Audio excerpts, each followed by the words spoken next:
राधे राधे सभी को। कैसे हो सभी? अच्छे होंगे। और मैं आज आप सभी को अपने साथ एक इतनी सुंदर और पावन स्थली पर लेकर चलती हूँ। चलिए दर्शन कीजिए कीर्ति मैया की तपोस्थली के, जहाँ पर हमारी लाडली की कीर्ति मैया दिन में हर रोज़ आकर के तपस्या किया करती थी। मतलब कि भजन कीर्तन, अपना ध्यान लगाना जिसे कहते हैं। यहाँ आकर माता एकांत में ध्यान लगाती थी। ऐसा हमें यहाँ के साधु संत जो महात्मा हैं, जो पुजारी हैं, उन्होंने हमें आज बताया है। और ये स्थान सत्य में इतना शांत था, इतना सुकून है इस स्थान पर कि यहाँ पर आकर आप अपने मानसिक स्थिति से जितनी भी परेशानियाँ हैं सबको भूलकर जब तक आप यहाँ हैं बहुत सुकून को प्राप्त करते हैं। और सबसे पहले यहाँ जब हम आए तो हमें हमारे भोले बाबा के दर्शन हुए। देखिए नर्मदेश्वर महादेव हैं यहाँ पर, बहुत ही सुंदर। और ये वो स्थान है जिसके लिए ये मंदिर प्रसिद्ध है। यहाँ पर भोले बाबा के दर्शन करने के बाद, पूजा करने के बाद हम चले हैं यहाँ रास स्थली के नीचे है कीर्ति मैया का तपोस्थली। और इसके बिल्कुल ऊपर है ये रास मंडल, ये भी हम आपको भी दिखाएंगे। उसके बाद में हमें जो दर्शन हुए, देखिए कितनी सुंदर गैया मैया बिल्कुल गोलोक से आई है। और फिर हमारे लिए माता ने पट खुलवा दिए और हमें दर्शन दिए। हम इतने भावुक हो गए कि वीडियो पूरी नहीं बनाकर वहीं बैठ गए। काफ़ी देर तक हमने अश्रु भी मतलब निकल आए, कुछ पता नहीं था कि लाडली ने इतनी कृपा कैसे कर दी। फिर हम यहाँ पर इसकी लता पताओं में घूमे, परिक्रमा दी। और लाडली की इतनी कृपा थी कि जब हम यहाँ गए तो कोई भी नहीं था। और हमें देखकर पुजारी जी आए, उन्होंने पट जो थे बंद थे, क्योंकि यहाँ सिर्फ वही लोग आते हैं जिन्हें लाडली बुलाती है। पुजारी जी ने कहा कि यहाँ चंद ही लोग आ पाते हैं, बहुत लोगों को पता भी नहीं है इतना पावन स्थान यहाँ है।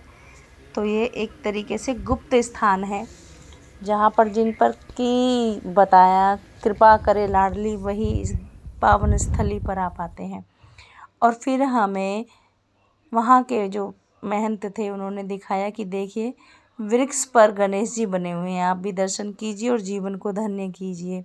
उन्होंने कहा कि दो देह एक प्राण है, ये वृक्ष साक्षात गणेश जी हैं। और उसके बाद हमें लाडली ने झूला झुलाया। ऐसा लग रहा था कि लाडली है बिल्कुल साथ में है, और है भी। ऐसा नहीं है कि लाडली की कृपा नहीं है, उनकी कृपा है, तभी तो हम यहाँ तक आए थे। उसके बाद में हमने थोड़ा सा रास भी किया और इतना आनंद आया लाडली के साथ रास करने का। जो अनुभव है वो यहाँ इतना अच्छा लग रहा था कि बस लाडली अब यहीं रख, कहीं नहीं जाना। वहाँ एक सुकून, शांति, अद्भुत प्रेम था जिसको मैं इस समय भी बहुत ज़्यादा याद कर रही हूँ, मिस कर रही हूँ। बार बार दिल कर रहा है कि फिर से वहीं चले। सत्य में यहाँ पर कोई छल नहीं, कोई शोर नहीं, कोई शराबा नहीं, बिल्कुल सुख शांति।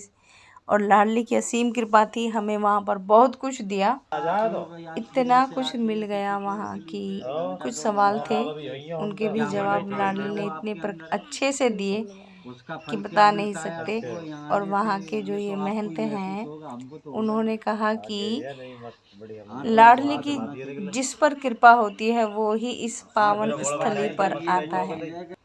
और उन्होंने मुझे वहाँ से बहुत विशेष कुछ प्रसाद रूप में दिया है, जो शायद मैं सारी ज़िंदगी जब तक जीऊँ अपने सह रखूँगी।